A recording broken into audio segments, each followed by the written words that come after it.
안녕하세요. 주말에도 큐티합시다. 오늘의 큐티 제목은 사울을 부르신 예수님입니다. 세계사를 보면 그 시대에 뛰어난 영웅들이 나타나서 시대를 이끌어갑니다. 성경은 구약과 신약으로 나뉘는데 구약 성경에 대표하는 인물에는 아브라함, 모세, 엘리야 등 여러 인물들이 있습니다. 그중 구약을 대표하는 분을 뽑는다면 믿음의 조상인 아브라함이라 생각합니다. 하나님께서는 75세의 아브라함을 부르시고 그를 믿음의 모델로 세우셨습니다. 오늘날의 기준으로 본다면 75세 어르신을 부르시는 것이 조금은 이해가 안 될 수도 있습니다. 하나님께서 사람을 세우시는 기준은 사람의 생각과 많이 다릅니다. 신약 성경을 대표하는 인물들에는 예수님의 제자들과 바울이 있습니다. 특히 이방인의 사도라 불리는 사도 바울은 예수 그리스도가 우리의 구주 되심을 알리는데 큰 역할을 했습니다.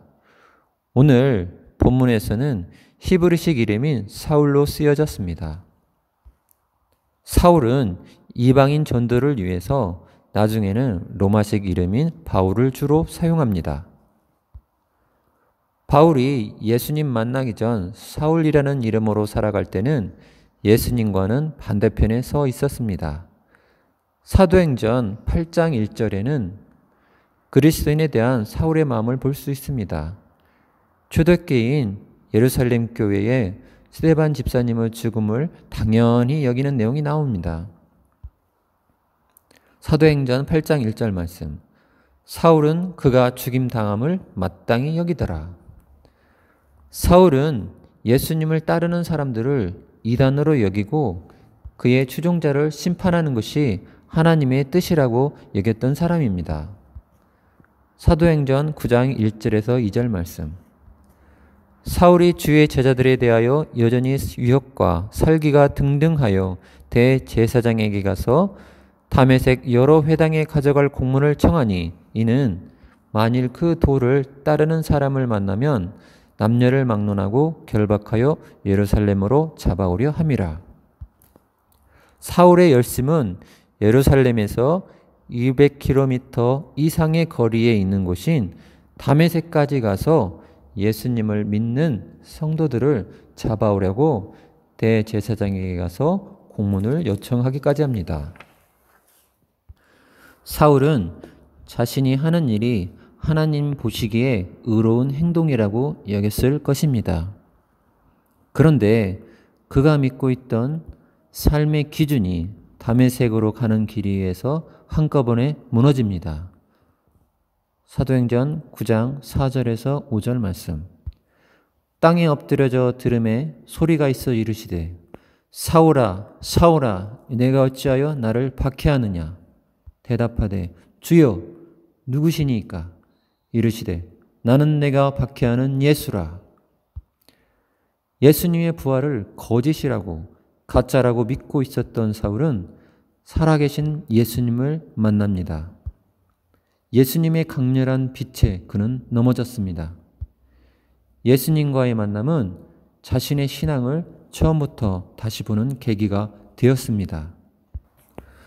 사울은 자신이 옳다 여기는 것은 끝까지 밀고 나아가는 삶을 살았던 자였습니다. 흡사 폭주하는 기차처럼 달리는 인생이었습니다. 다메섹에서 예수님과의 만남은 인생의 전환점이 되었습니다. 사울은 예수님으로 인하여 다시 태어났습니다. 이제 복음을 위해 달리는 인생으로 방향이 바뀐 것입니다. 오늘 본문에는 사울이 그리스도인이 되는 과정에서 큰 도움을 주는 인물이 나옵니다. 다메섹에 살고 있는 그리스도인 제자 아나니아입니다.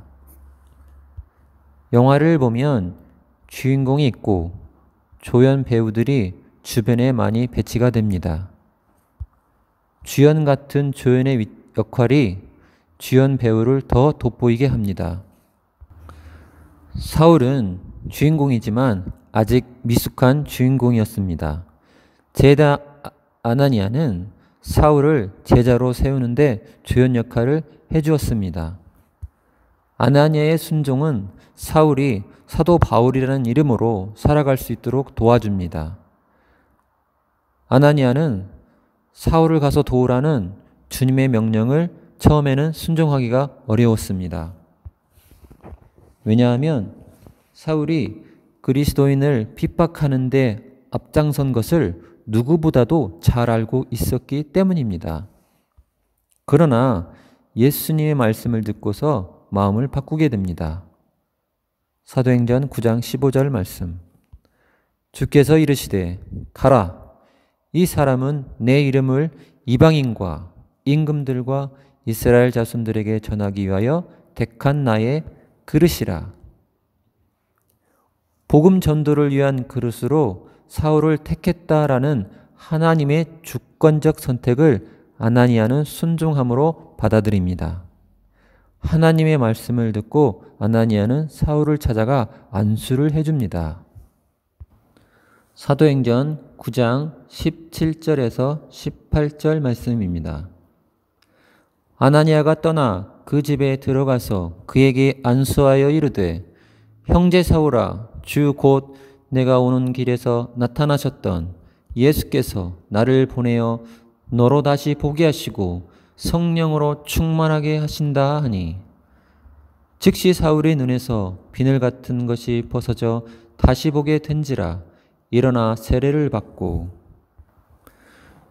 핍박자를 형제라 부르는 제자 아나니아의 마음 또한 우리는 예수님의 사랑을 경험한 사람만이 할 수 있는 행동이라 생각합니다. 하나님의 사랑은 그리스도인의 핍박자요 원수인 사울을 이방인 복음 전도의 사도로 사용하시는 놀라운 역사를 보여주십니다.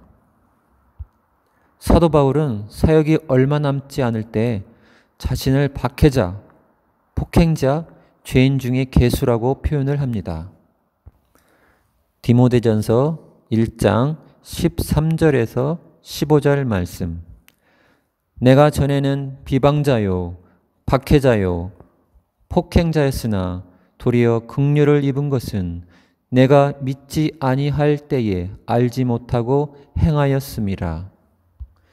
우리 주의 은혜가 그리스도 예수 안에 있는 믿음과 사랑과 함께 넘치도록 풍성하였도다.